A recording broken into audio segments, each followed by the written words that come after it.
നമസ്കാരം. സോഡിയാക് മീഡിയയിലേക്ക് എല്ലാ പ്രേക്ഷകർക്കും സ്വാഗതം. 2026 ജൂൺ മാസത്തെ അനിഴം നക്ഷത്രക്കാരുടെ നക്ഷത്രഫലമൊന്ന് പരിശോധിച്ച് നോക്കുക. അനിഴം നക്ഷത്രക്കാരെ സംബന്ധിച്ചിടത്തോളം അഷ്ടമത്തിലായിരുന്നു വ്യാഴം സഞ്ചരിച്ചിരുന്നത്.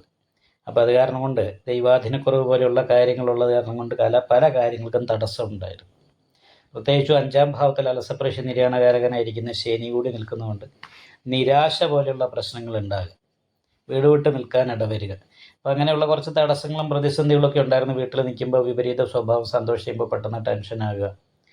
അപ്പോൾ അങ്ങനെയുള്ള അവസ്ഥയിൽ നിന്നൊക്കെ മാറ്റം വരാൻ പോവുകയാണ്. കാരണം ജൂൺ ഈ മാസത്തിൽ 9ലേക്ക് സർവേശ്വരകാരകനായിരിക്കുന്ന വ്യാഴം വന്നിട്ടുണ്ട്. അഷ്ടമത്തിൽ നിന്നും ഭാഗ്യസ്ഥാനത്തേക്ക് വ്യാഴം വന്നു എന്ന് മാത്രമല്ല, നിവർത്തി സ്ഥാനാധിപതിയായിരിക്കുന്ന ശുക്രനും കൂടി ഭാഗ്യസ്ഥാനത്തേക്ക് വന്നു. അപ്പോൾ ഗുരുഭാർഗവ സംയോഗം വന്നത് കാരണം കൊണ്ട് തന്നെ നല്ല ദൈവാധീനമുണ്ട്, എന്താഗ്രഹിച്ചാലും നടക്കുന്ന ഒരു സമയമാണ്. നിവർത്തി സ്ഥാനാധിപതി സർവേശ്വരകാരകനായിരിക്കുന്ന വ്യാഴത്തോട് ചേർന്ന് വന്നിട്ടുണ്ട്.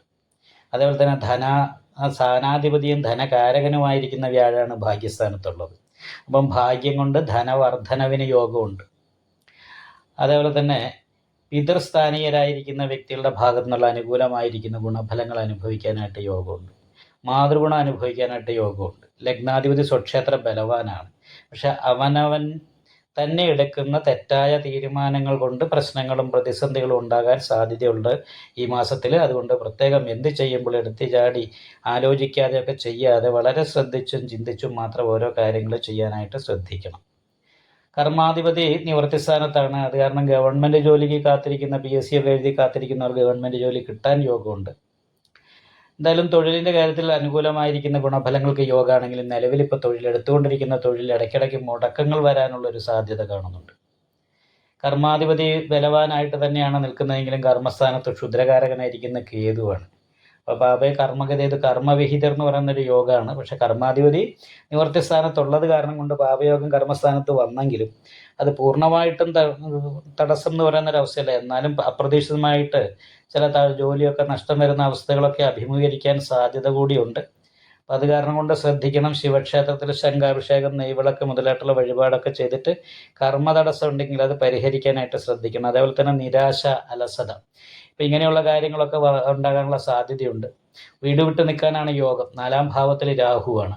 അപ്പോൾ അത് കാരണം കൊണ്ട് അയ്യപ്പക്ഷേത്രത്തിൽ നീരാഞ്ജനം വഴിപാട് ചെയ്യണം, ഭവന സംബന്ധമായിട്ട് തടസ്സങ്ങളൊന്നും ഉണ്ടാകാതിരിക്കാൻ വേണ്ടിയിട്ട്.